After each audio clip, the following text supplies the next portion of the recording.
আসসালামু আলাইকুম রহমতুল্লাহি ওবরাকাতুহ। পরম করুণাময় আল্লাহ তাআলা বলেন, ওয়াযারু যাহিরাল ইসমি ওয়া বাতিনাহ, আর তোমরা তোমাদের জীবন থেকে প্রকাশ্য এবং গোপনীয় সকল মন্দ বিষয়গুলো, নেতিবাচক বিষয়গুলো, গুনাহ এবং পাপের বিষয়গুলো পরিত্যাগ করো। সুপ্রিয় ভাই এবং বন্ধুরা, দোষে গুণে মানুষের ভালো গুণাবলী মানুষের জীবনকে সুন্দর করে, সুসজ্জিত করে, আলোকিত করে এবং মানুষের জীবনের মূল্যমানকে বৃদ্ধি করে। সমাজ জীবনে মানুষের সম্মান এবং মর্যাদাকে সমুন্নত করে। আবার একই সাথে নেতিবাচক ও মন্দ গুণ, বৈশিষ্ট্য ও বিষয়গুলো মানুষের জীবনকে কলুষিত করে, জীবনটাকে বিনষ্ট করে দেয়, জীবনের সৌন্দর্যকে নষ্ট করে, জীবনটাকে অন্ধকারাচ্ছন্ন করে ফেলে। তাই প্রত্যেক মানুষের উচিত তার জীবন থেকে মন্দ বিষয়গুলোকে দূর করা এবং ভালো গুণাবলী দিয়ে জীবনকে সুন্দর ও সুসজ্জিত করা। একজন আদর্শ মালী বা একজন কৃষক, সে যেমন তার বাগানে, তার কৃষি ক্ষেতে শুধু সুন্দর ফুল বা ফলের চারা রোপণ করেই ক্ষান্ত হয় না, বরং সে প্রতিনিয়ত সে তার বাগানে গজানো আগাছাগুলো পরিষ্কার করে এবং নিয়মিত বাগানের পরিচর্যা করে। যদি মালী এবং কৃষক তার বাগানের পরিচর্যা না করত এবং আগাছা পরিষ্কার না করত, তাহলে তার নিজ হাতে সযত্নে রোপিত ফুলের এবং ফলের চারাগুলো আগাছার নিচে হারিয়ে যেত। তখন শুধু আগাছাই দেখা যেত, আর ফুলের চারা সেখানে কখনোই দেখা যেত না। এই জন্য বাগানে সুন্দর ফুল ফোটাতে, ফুলের সৌরভ ছড়াতে এবং মজাদার ফল ফলাতে একজন কৃষক, একজন মালী নিয়মিত তার বাগানের পরিচর্যা করে, আগাছাগুলো পরিচ্ছন্ন করে, পরিষ্কার করে। ঠিক মানুষের জীবনকে সুন্দর করতে, জীবনকে সুন্দর করে সাজাতে, জীবনকে আলোকিত করতে, জীবনকে উন্নত ও সমৃদ্ধ করতে জীবনের আগাছা এবং নেতিবাচক বিষয়গুলো পরিষ্কার করা জরুরি। সবসময়ই মানুষ তার জীবনের ব্যাপারে খেয়াল করবে যে তার জীবনে, তার আচরণে, তার কর্মে কোনো আগাছা দেখা দিয়েছে কিনা। যদি আগাছা দেখা দেয়, তাহলে অতি দ্রুত সময় থাকতেই আগাছাগুলোকে বেড়ে উঠতে না দিয়ে, আগাছাগুলোকে শেকড় গেড়ে সেগুলো জীবনের স্থান দখল করার পূর্বেই সেগুলোকে উপড়ে ফেলতে হবে, সেগুলোকে দূর করতে হবে। সম্মানিত ভাই এবং বন্ধুরা, আমাদের জীবনে এমন কিছু আগাছা আছে যেই আগাছাগুলো আমাদের জীবনকে বিনষ্ট করে দেয়, আমাদেরকে ইমানের পথ থেকে, সত্যের পথ থেকে, কল্যাণের পথ থেকে আমাদেরকে দূরে সরিয়ে দেয় এবং আমাদের জীবন থেকে সকল কল্যাণগুলো হারিয়ে যায়।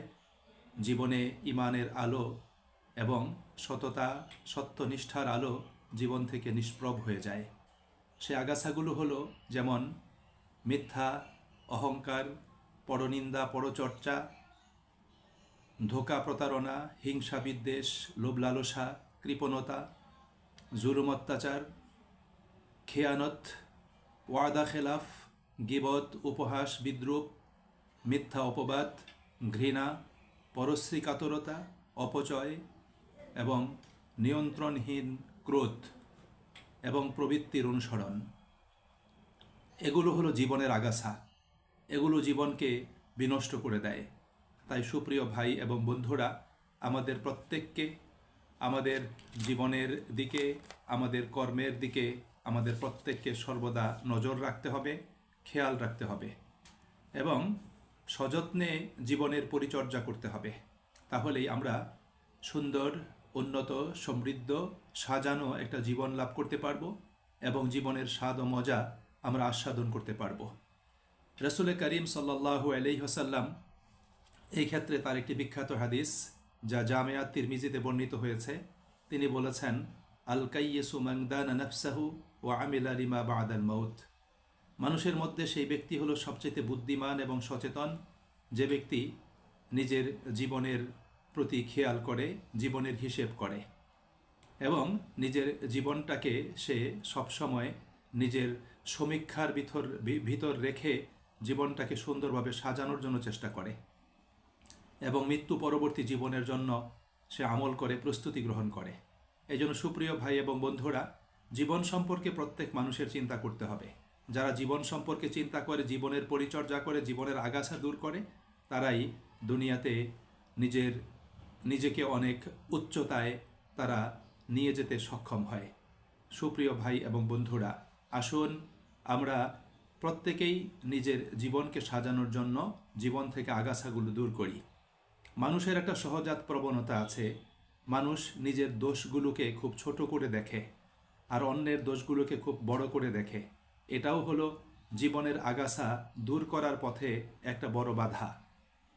এজন্য অন্যের দোষগুলো নিয়ে আমরা যতটুকু না ব্যস্ত হয়ে পড়ি এবং অন্যের দোষগুলো নিয়ে যতটুকু আলোচনা, পর্যালোচনা, চর্চা করি, আর সেই দিক থেকে আমরা নিজের ব্যাপারে আমরা আত্মভোলা হয়ে আমরা বসে থাকি। সুতরাং আমাদের প্রত্যেককে চিন্তা করতে হবে আগে নিজেকে পরিশুদ্ধ করা। আল্লাহ রাব্বুল আলামিন কোরআনুল কারিমে বলেছেন যে কদ আফলাহা মান তাযাক্কা, যে ব্যক্তি নিজের জীবনকে পরিশুদ্ধ করল, জীবনের আগাছা যে ব্যক্তি দূর করল, জীবনকে সকল প্রকার ময়লা মলিনতা থেকে, পাপ থেকে এবং নেতিবাচক বিষয়গুলো থেকে যে ব্যক্তি পবিত্র রাখলো, পবিত্র করলো, পরিশুদ্ধ করলো, আল্লাহ তাআলা বলেন সে ব্যক্তি সফল কাম হলো এবং সে ব্যক্তি সফল কাম হবে। এই জন্য সুপ্রিয় ভাই এবং বন্ধুরা, জীবনকে পরিশুদ্ধ, পবিত্র, পরিচ্ছন্ন করা ছাড়া কোনো অবস্থাতেই একজন মানুষ সফল কাম মানুষ হতে পারে না এবং একজন মানুষ কোনো অবস্থাতেই আল্লাহ পাকের প্রিয় বান্দাদের অন্তর্ভুক্ত হতে পারে না।